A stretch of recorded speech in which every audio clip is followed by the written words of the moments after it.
a relaxed English job interview. In this lesson, you'll learn about job interview questions and answers and about job interviews. This conversation takes place in Big John's office. And it's between Big John and June. Big John is the manager and June is an employee. Therefore, June will speak professionally and Big John will speak semi-professionally.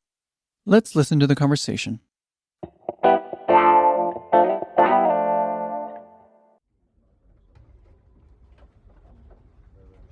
June, Yes, Big John. how are you doing? I'm fine, Big John. Thanks. Are you interested in a promotion? Yes, I am. I'm not going to ask you about your past work history or experience because I interviewed you just a few weeks ago. But if you want the job, it's yours. Like you said, I've only been working here for a few weeks. What position are you considering me for? The assistant managership, the performance management king, or queen in your case. Wow, thank you. You'll be my right-hand man, or woman in your case, the captain of the ship when I'm not around, which, as we both know, is often. Wow, aren't there more senior employees better suited for this position? Here's the thing. Corporate is pressuring me to fill the position, but I really don't want to interview those characters out there. You mean your employees? Yes, I would have, but they scare me, June. Okay. So, do you want the job? Yes, sir. Thank you.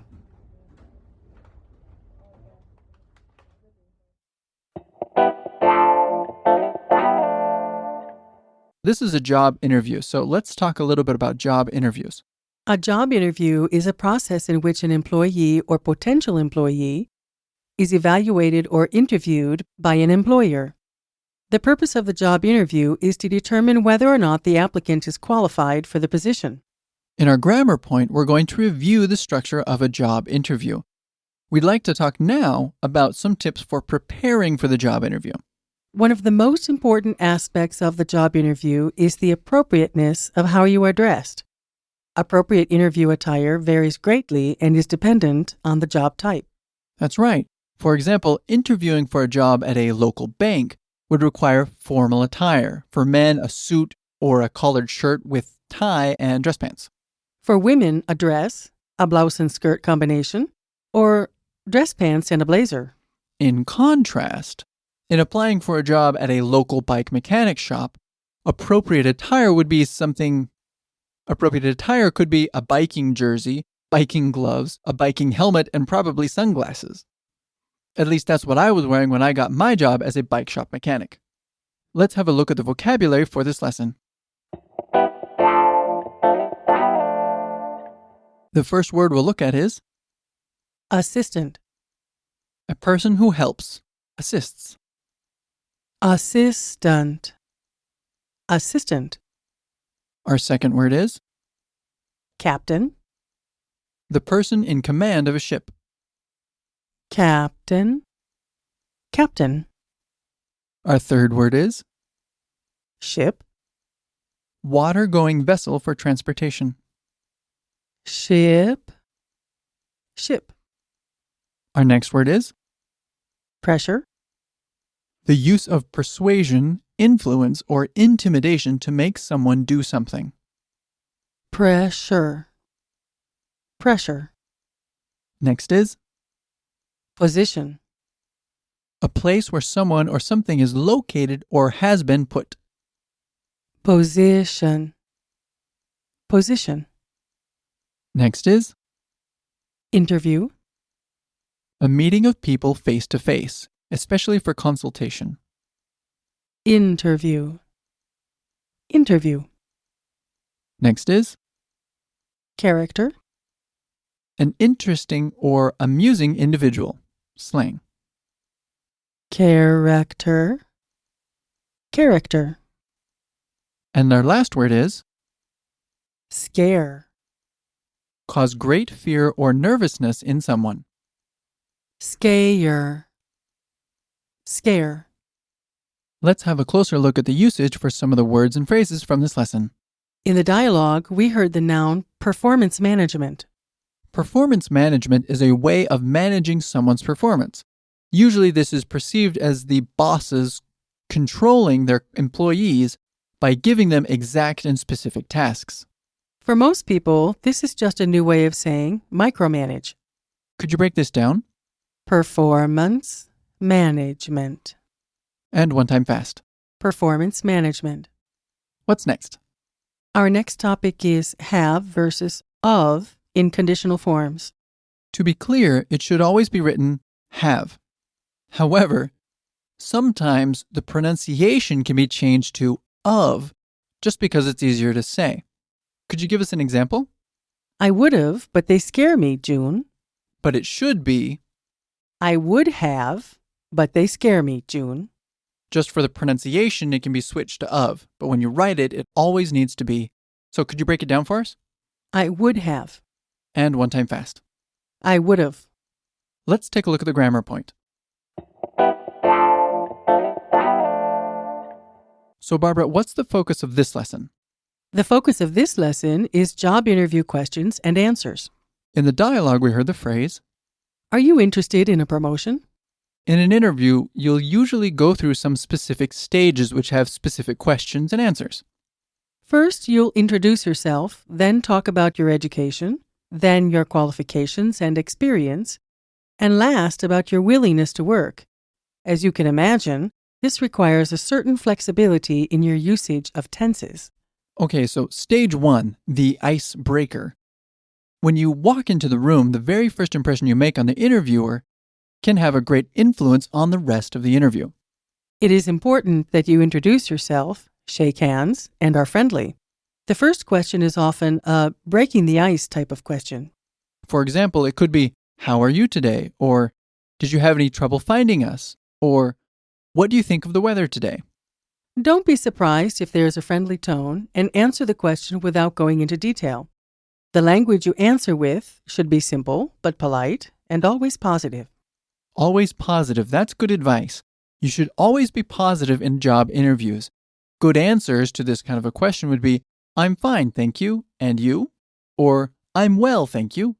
Some examples of bad answers would be something like, so-so, or I'm okay, or not so well.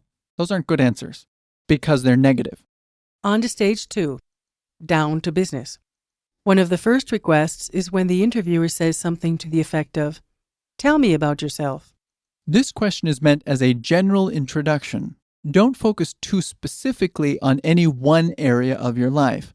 While it is important to give an overall impression of who you are, make sure to concentrate on work-related experience. That's what they really care about anyway. On to stage 3, education. This question is typically framed something like this. Tell me about your educational background. Or, what did you graduate in? Remember that if your education took place in the past, you need to use the past tenses. For example, I attended the University of Iowa from 2000 to 2004. However, if you are currently a student, you should, of course, use present tenses like, I am currently studying at the University of Indiana and will graduate with a degree in literature in the spring. Make sure to mention your English studies, whether they were a part of your formal education or only a personal endeavor. This is very important because English is not your first language, and the employer may be concerned about this fact. Address the issue by saying something like, I continue improving my English through courses at University Online, company name, etc. Or by mentioning, I study English about X hours per week and at EnglishClass101.com. You don't have to mention us, but we'd appreciate it. On to stage 4. Talking about experience, qualifications, and responsibilities. This question usually takes the form of, can you tell me about your responsibilities at your last job? The tip here is be specific. One of the biggest mistakes that people make during an interview is speaking too generally about their job responsibilities. For example, the sentence, I worked in customer service, is far too general and far too vague. However, I helped customers fill out their tax forms is much more descriptive of the actual tasks and capabilities that you have. Remember, your interviewer has already seen your resume, so the idea is to give more details than what is there. Okay, so now some quick language tips. When talking about current employment, be careful to use the present perfect or present perfect continuous. This signals that you are still performing these tasks at your current job. For example, Cooper Banks McKinsey has employed me for the last 3 years as a paralegal. so if you're talking about past employers, use the past tenses to signal that you are no longer working for that company. For example, I worked as a receptionist at the Ritz while I was living in New York. In the PDF, we've included a list of business-level words that help you express exactly what you did. These verbs are used to express responsibilities and tasks performed. That just about does it for today. Thanks for listening. Bye!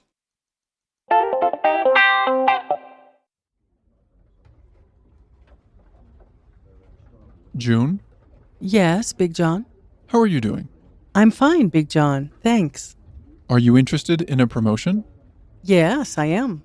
I'm not going to ask you about your past work history or experience because I interviewed you just a few weeks ago.